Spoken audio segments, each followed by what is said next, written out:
Regardez, sous cette berge, c'est toute de l'argile là, c'est un énorme bloc d'argile. Regardez, ça fait un tunnel. Ça fait un tunnel sous la berge de la rivière.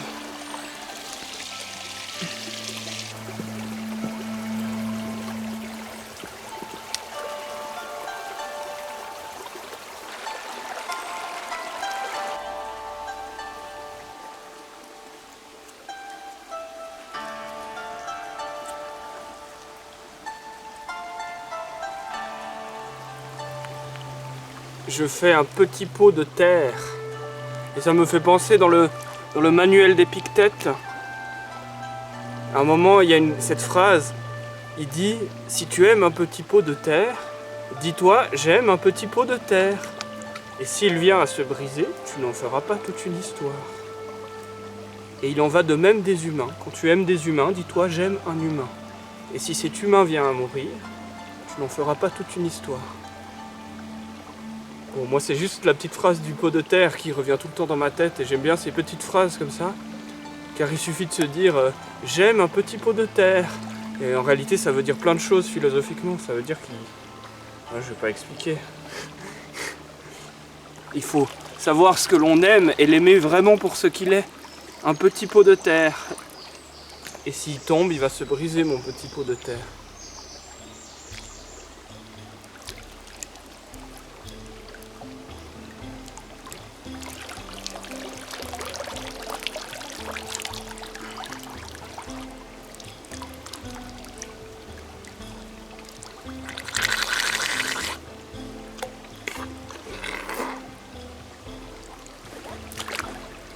J'aime bien les petites phrases philosophiques qu'on peut se répéter comme ça. Comme j'aime un petit pot de terre. On peut se le dire facilement. Il n'y a pas besoin de toute une longue explication. Et du coup on peut remémorer cette phrase, on peut la mastiquer dans notre cerveau. On peut la ruminer.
Si tu aimes un petit pot de terre, dis-toi simplement « J'aime un petit pot de terre ».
Je veux être un encore plus gros pot de terre. Un plus gros pot de terre.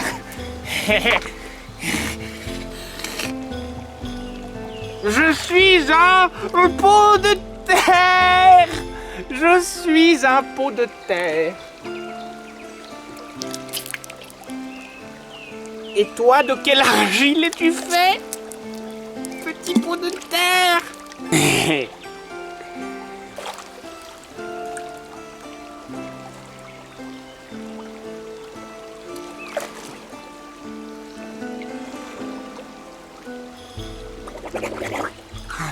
C'est le baptême de Clovis.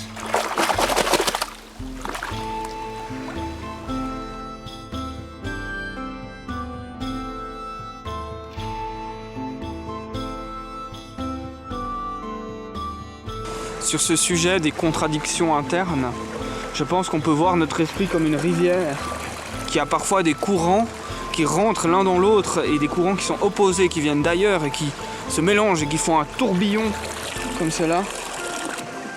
Je pense qu'on peut vraiment voir notre esprit comme ça et ça aide à comprendre les contradictions. Un esprit qui est plein de vitalité, donc qui a plein de courants qui peuvent exister et aller séparément des autres courants, eh bien il a forcément des zones de tourbillons intenses, les zones où ces courants se rejoignent. Les zones où ces courants interagissent les uns avec les autres forment des zones de tourbillons intenses. Je pense que si on comprenait tous les courants, si on sait pourquoi est-ce que ce courant existe dans notre esprit et pourquoi ce courant existe dans notre esprit et pourquoi celui-là existe, eh bien on arrive à assumer les contradictions et à comprendre qui on est avec nos contradictions, enfin ce que l'on appelle des contradictions. Mais en réalité, elles n'ont rien de problématique, ni même rien de contradiction. Elles sont entièrement ce que l'on est. Elles sont notre vitalité. Et parfois, des gens de l'extérieur, qui sont plutôt des gens qui veulent une uniformité de l'esprit, vont te dire « Non, mais regarde, toutes ces contradictions, ça veut dire que tu as tort, tu te trompes, tu n'es pas toi, le toi est faux. » Et ils veulent détruire les contradictions que l'on a en interne de nous-mêmes. Mais ces contradictions sont précisément une vitalité des courants internes de notre pensée. Et je pensais à toutes ces choses-là et je crois que le début le début du Penser pour moi-même de Marc Aurèle, il commence par faire une liste de ce qu'il doit à qui. Alors, il ne va pas lister l'ensemble de ce qui fait qu'il est lui-même, mais il va lister une bonne partie. Qu'est-ce qu'il a hérité de son père, qu'est-ce qu'il a hérité de ses amis, qu'est-ce qu'il a hérité de cet ami-là, et de cet ami-là, et de cet autre ami-là. Et en faisant cette liste, il fait une liste de ce qui, dans le monde, a formé un courant en lui-même. Et je pense qu'en comprenant ces courants, et en comprenant en quoi, du coup, ils sont opposés, et c'est normal, notre père n'a peut-être pas le même avis que notre frère, qui n'a peut-être pas le même avis que cet étranger que l'on a rencontré, et tout plein de choses dans le monde, et ça va plus loin que les gens, ça peut être des milieux, et peut-être que la rivière m'a apporté un type de pensée, que la montagne m'a apporté un type de pensée, que mon éducation, qu'une partie de ma civilisation m'a apporté un certain type de pensée, et qu'une autre partie, un autre type de pensée. Et chez Nietzsche, c'est ce qu'on appelle la généalogie. Qu'est-ce qui fait que je suis devenu moi-même? Qu'est-ce qui fait dans le monde? Quelles sont ces choses dans le monde qui ont fait que je suis moi?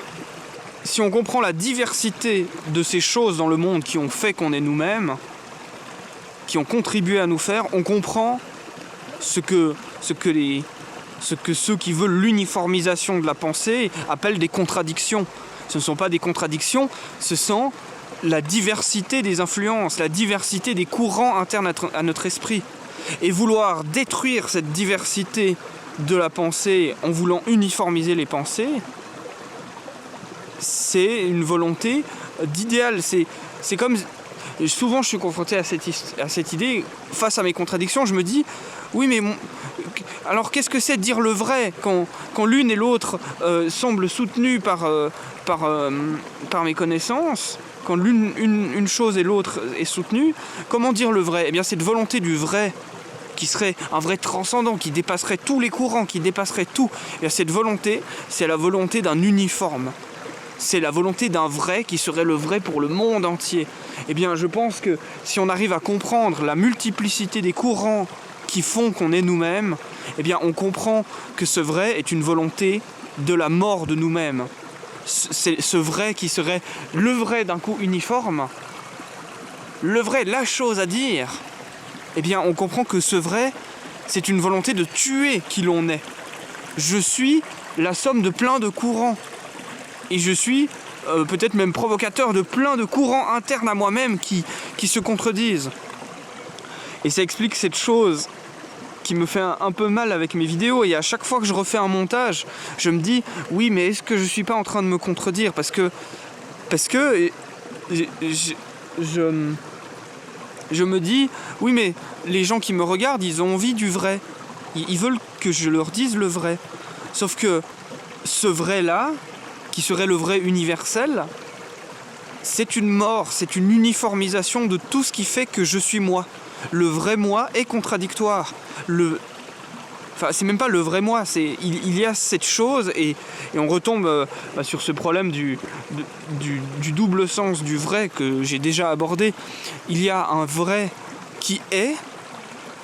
Celui qui est, c'est celui qui est avec toutes ses contradictions internes.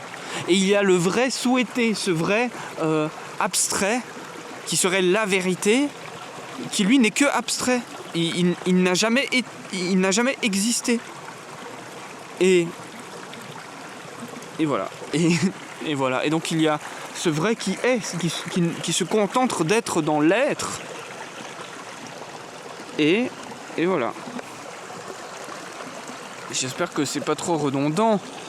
C'est redondant, mais peut-être qu'à force de redire des choses sous plein d'angles, on commence à voir des ponts entre différents sujets que j'aborde, comme par exemple la vitalité et la diversité, là qui obtient tout d'un coup un pont. Enfin, c'est pas tout d'un coup, c'était déjà présent dans ma pensée, mais avec ce que j'ai dit là, vous avez un pont avec cette histoire de généalogie, cette histoire de comprendre d'où l'on vient, et cette histoire de parlement dans l'esprit, de plein de courants qui peuvent exister en interne.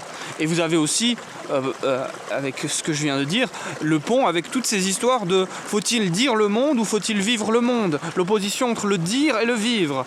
Et en réalité, c'est toujours ce même sujet qui est réabordé, reconstruit selon plein d'angles.